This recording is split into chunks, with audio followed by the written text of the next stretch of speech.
Hi, this is Trey Passer. Welcome to my film series reviews, Volume 6, um, the Hannibal Lecter trilogy. Okay, last week I reviewed Red Dragon, and this week the classic Silence of the Lambs. We watched this movie as a classic. I actually read this book, so I'm familiar with the book. Okay, and this movie came out in 1991, starring Jodie Foster, of course, and Anthony Hopkins, Scott Glenn, I think is in this as well, Cassie Lemons. Anyway, this is a story about a young FBI agent cadet, Clarice Starling. Uh, they get her to help to confide in and kind of pick the brain of a serial killer, Dr. Hannibal the Cannibal Lecter, played by Anthony Hopkins. Okay, because there's a serial murderer going around right now, skinning women. Okay, and they call him, Buffalo Bill, and they need somebody in this as part of the procedure. Uh, I think Jack Crawford, that's Scott Glenn's character. He's yeah, Jack Crawford. He's going around interviewing serial killers to try to get a beat on this current serial killer murderer and find out why he's doing what he's doing and any two clues to catch him.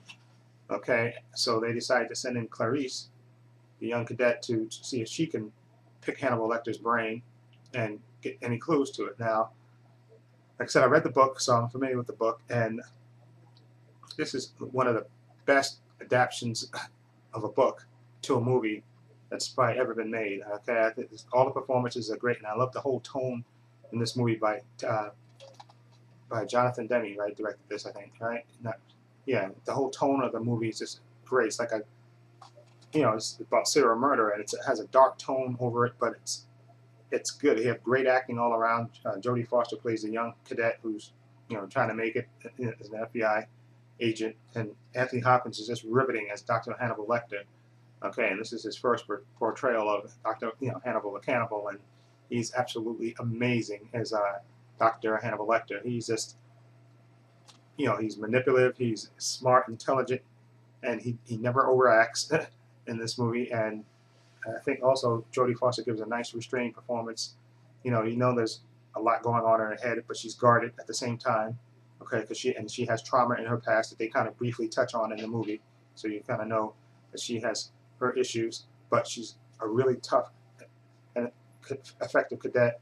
And Hannibal Lecter, you can tell after a while of feeling her out, he gets to like her. And basically, so at the same time, you have the serial killer, Buffalo Bill, that's going around skinning these women, okay, for a purpose which is explained later in the movie, okay, and they like in a couple of visits from Clarice Starling, to pick the brain of Hannibal Lecter to find out, you know, what he knows, and he gives a little clues here and there to try to find out. And this movie is, like I said, it's a really good thriller, okay, about basically, like I said, a serial killer helping the FBI track another serial killer. Okay, and just great acting performances all around, and it's just a fantastic thing just to watch the acting in this, and the performances are just absolutely top notch. This is about as close to perfection in a movie that I've seen in a long time. Like I said, I read the book, so I was familiar with this, and then when the movie came out, I can see exactly why Anthony Hopkins and Jodie Foster won the Oscars. They were that good in this movie, and great direction. Okay, by Jonathan Demme. I keep forgetting his name. I keep thinking of Ted Demme, but yeah, by Jonathan Demme, just absolute perfection. Okay, that's the whole tone of the movie is just fantastic.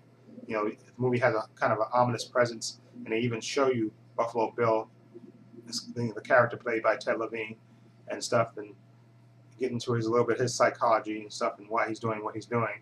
And it's just a riveting movie to watch. Okay, I give this a 9 out of 10. This is about as close to perfect a movie as you can get. Okay, 9 out of 10. Okay, definitely. Jodie Foster's great in this. Anthony Hopkins is just superb. And there's a scene, without spoiling, towards the end of the movie. Okay, let's just say Hannibal Lecter in a cage and two guards, and that's all I'm going to say about it. I'm not going to spoil what happens in that. But it's just like sheer perfection. Anthony Hopkins in the roles that he was destined to play. Okay. Anyway, again, a 9 out of 10. Definitely see this movie. definitely deserves all the Academy Awards it won. I think did it win Best Picture too? I know it won. Wait, hold on. I know it won. Yeah, Best Picture. Okay, directing. Yeah. Okay, it did win Best Direct. Yeah. Okay, Best Picture, directing, actor, actresses, and adapted screenplay. Yep, because the script is great too. So, yep. I know. I thought it won Best Picture, but I wasn't sure about Jonathan Demme winning Best Director, but he did. But I know because I know Jodie Foster and Anthony Hopkins definitely won for Best Actor and Actress respectively. Anyway, so that's my review of that. Now, to wrap up this little short film series, the next movie that I'll be reviewing next week will be Hannibal. Okay, this is the third part in this trilogy. Anthony Hopkins reprised his role. This time, you have Julianne Moore taking over for Jodie Foster as an older Clarice Starling. Okay, so I'll let you see that. That'll be in next week, so tune in next week for that. Okay, again, let me know what you think of Silence of the Lambs. It's a classic, modern classic, in my opinion. Let me know what you think of it. Feel free to leave comments down below. And this is Trey Passer saying so long and take care.